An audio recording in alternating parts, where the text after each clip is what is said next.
Hey everybody, it's Eddie J on Crypto. Hope you're having a good one. So, there's a lot going on, and let's unpack it today. This week is going to be a big news week. First, Ledger. I wish you people would learn the damn lesson. There are a number of us that are not interested in having a third party control our keys or having even come close to seeing our keys for a non-custodial hardware wallet. Defeats the purpose, guys. You weren't listening before. Hopefully we can get you to listen this time.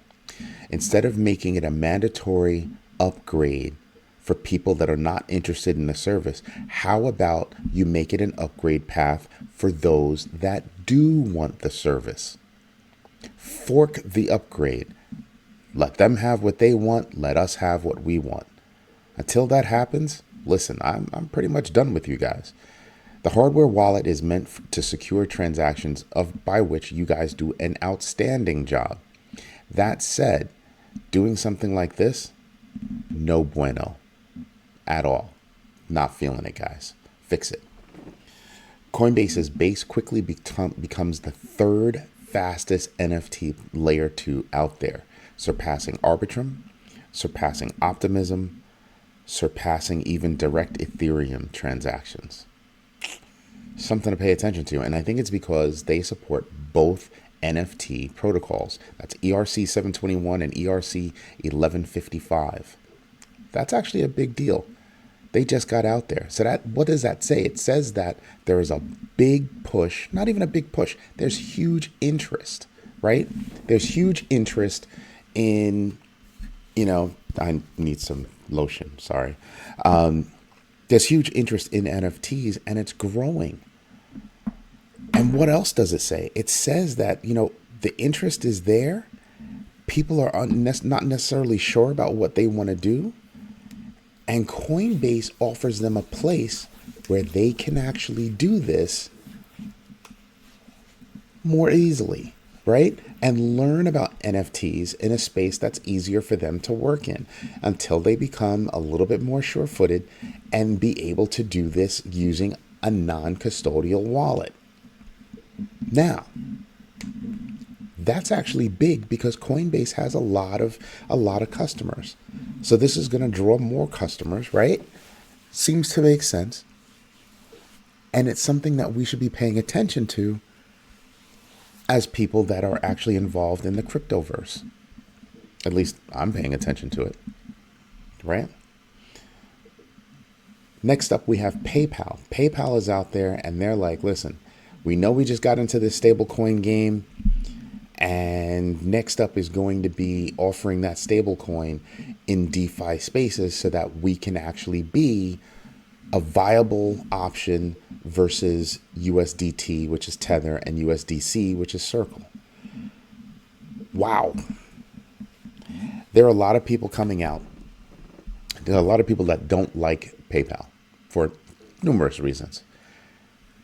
That has not stopped them from becoming a huge fintech, period. So naysayers and everybody else, it doesn't matter. It does not matter one bit. They're not going anywhere. If you don't like them, don't use them. That's not a problem, right? But from an end user's perspective, from an adoption perspective, got to give them a hat tip because they're getting out there. That's the way I'm looking at it. Something else I'm paying attention to is Amazon supposedly has an AWS partner profile for Ripple. It's a partner profile. So I need to do a little bit more digging, but it seems like Amazon is waiting, getting more into crypto than what was expected. And that could be huge. If Amazon were to allow their users to pay using Ripple, using XRP, that is huge, huge. Money transfers like this. That's how fast it moves. And let's really think about it. The cost of using crypto to pay for goods versus the cost of using a credit card, far cheaper. Far cheaper. That vendor, if they're selling something for $100, they're going to get that $100. And the fee that has to get paid, far less than the percentage points that they have to pay now. If they were to offer that to their vendors, I think you're gonna see huge adoption.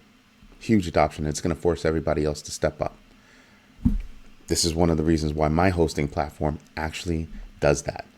So if you're looking for a new website, drop me a note. I can help you out in a major fashion. And yes, it's a complete platform. It's a huge platform, owned by obviously somebody of color. So yeah, we like this. Shiba Inu. Shiba Army is about to get lit. Satoshi Kusama let out that there is going to be a huge announcement at 1 p.m. tomorrow. I, for one, will be listening. Really. And so I told you yesterday during the Sunday roundup that I'm expecting news that is previously unbeknownst to us. That's what I'm looking for. And I think that's what's going to happen. I really, really do. And one of the reasons why is because, well, they've been working really hard and pretty quietly on certain things. They've been letting some things go out. You don't release everything or else you have nothing to say. So, of course, I'm expecting some news, some big news. So we'll see. Now, something else that hit the news was that Voyager moved over 1,500 ETH over to Coinbase. Kind of makes sense. It's the natural evolution of the downfall of Voyager, right? So now they kind of need the money, and 1,500 ETH are going to be sold. It's worth about 2.77 mil. Okay. It'll move the needle like that. Like that. It's a natural course of action, and none of us should be surprised that this is what's going on. Really, should be prepared for it. I'd like to mention something else. Goldman Sachs agrees with 50% of me. Yesterday I told you, actually for a few days I've been telling you, I'm expecting another rate hike. I'm expecting September to be a rate hike and the one after that to be a pause. Goldman Sachs says that they're expecting a pause now. Kind of 50-50 because I'm 50-50. I can make a case for either way, right? Excuse me. I can make a case that says that there will be a rate hike, won't be a rate hike. Whatever rate hike it is, it's only going to be 25 basis points. That's what we're talking about here. 25 basis points. The market's already ready for it. It's not even going to register as a blip. The only thing that's going to register is what comes out of Powell's mouth. And you have to kind of say Powell's been doing Powell and his whole team been doing a pretty damn good job. Nobody's perfect, but so far, I have to say, so good. You know what we should do? We should get into the numbers.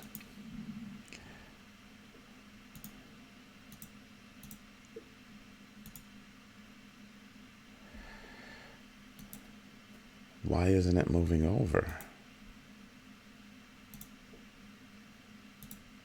The screen is sitting right there, and for some reason, it's not letting me move over to show you the numbers, right? So far, we know that everything's been moving sideways as I keep messing with this. So sideways, you're kind of like, well, it is what it is. But again, I'm going to be paying attention to Matic. I'm going to be paying attention to XRP. The sleeper that I'm going to be paying attention to, XLM, ETH. That Voyager move could make it move the needle a hair before it bounces back. So that could be a quick buying opportunity right there for ETH. Bitcoin, I think this week could wind up seeing Bitcoin hit over 30,000. I said it. Maybe it's too soon, but I think 30,000 could happen this week. And I think it could be a sustained moment above 30,000. I think it'll come back down, but I think it could be a sustained moment over 30,000. I think we're going to keep testing 30,000 and coming down, testing, coming down, testing, and then staying. That's what I think is going to happen, which is why I'm calling it. Let's see, because you can't see my screen, and I don't know why. It's bugging me out. It's really stressing me. But we're still moving laterally, over there. Total value locked is actually at about 54 billion, which is up about $1 billion. So that's kind of interesting. And I think because of the Ethereum news, that's why the greed index is down to 50, where it was at 54. I think after tomorrow, I think that's going to bump up again. Tomorrow, 1 p.m. Shiba Army should be paying attention. Anyway, this is Eddie J on Crypto. Hope you like what I'm doing. If you have any questions or have some research you would like me to do, drop me a note. If I haven't done any research and you think I forgot about you, drop me another note as a reminder and let me see if I can write it down and get to it. All right? Have a good one.